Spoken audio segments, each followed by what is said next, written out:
ขอต้อนรับเข้าสู่ช่องป้าจำลองสหายคนเด้อค่ะนี่จะมาทำหน่อไม้ค่ะจะหมกหม้อเขาบอกหมกหม้อยายยังไม่เคยหมกยายจะหมกหม้อแล้วยายก็จะมาสับ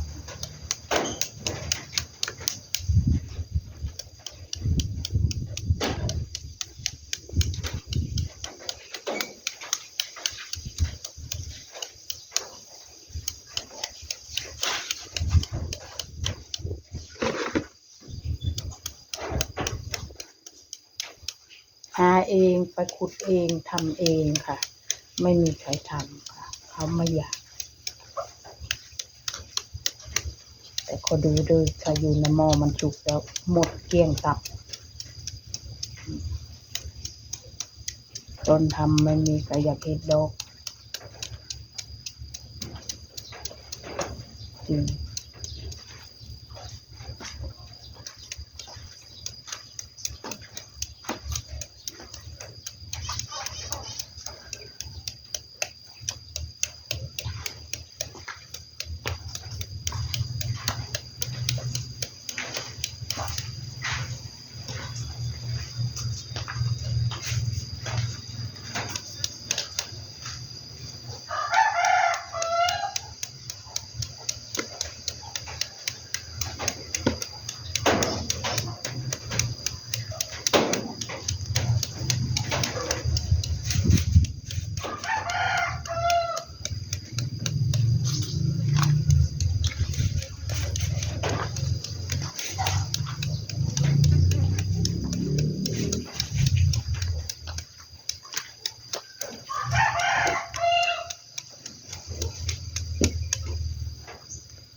ให้เห็นกะละมังเห็นหน่อไม้แล้วเห็นคนแล้วต้องเห็นหน่อไม้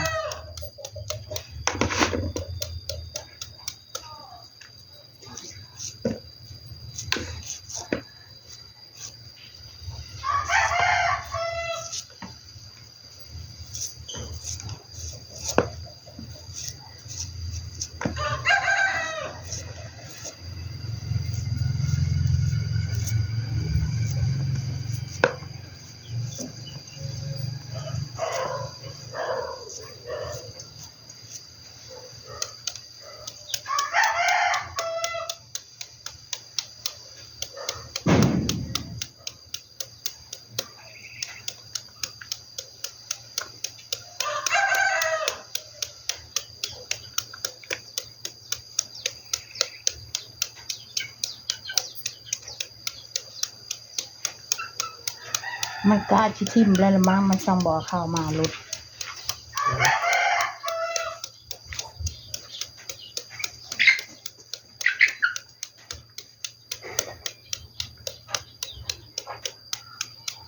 โอ้ทุเรศมาก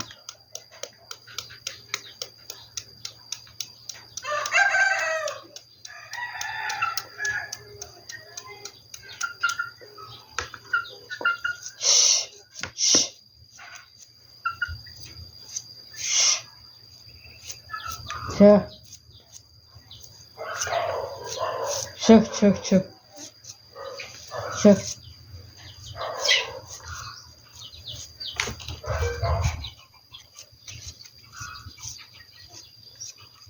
นั่งห้องน้ำมนต์ไปนั่งรถมอเตอร์ไซค์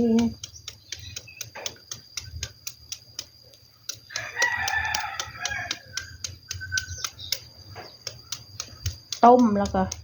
เอาใบยะนางมาขยี้แล้วก็ต้มใส่กันแล้วก็หางามาคั่วใส่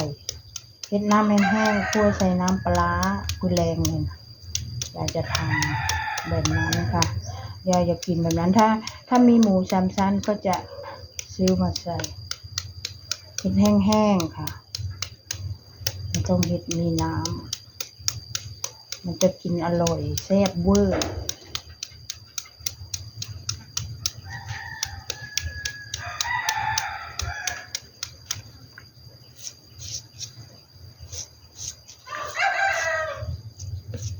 มกใส่ใบตองเมื่อยมกแล้วเปลี่ยนเมนูใหม่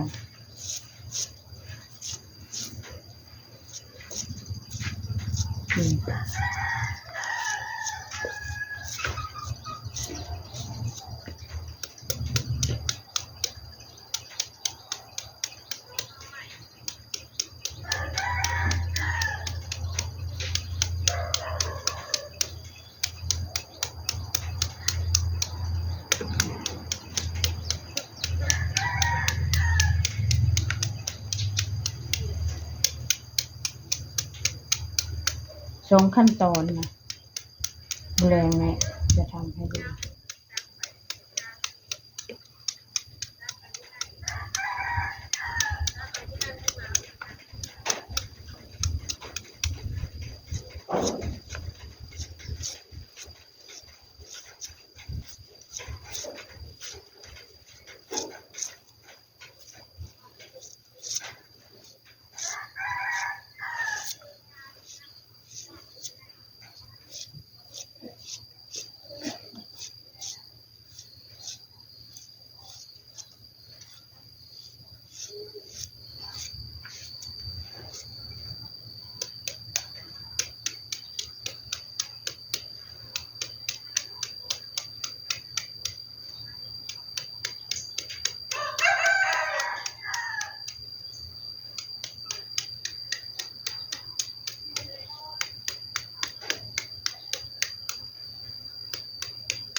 ช่วงฤดูนี้แล้วน้องชมพู่หายช่วงหน่อไม้ออกนี่แหละน้องชมพู่หายแดดก็แดดจริงจำได้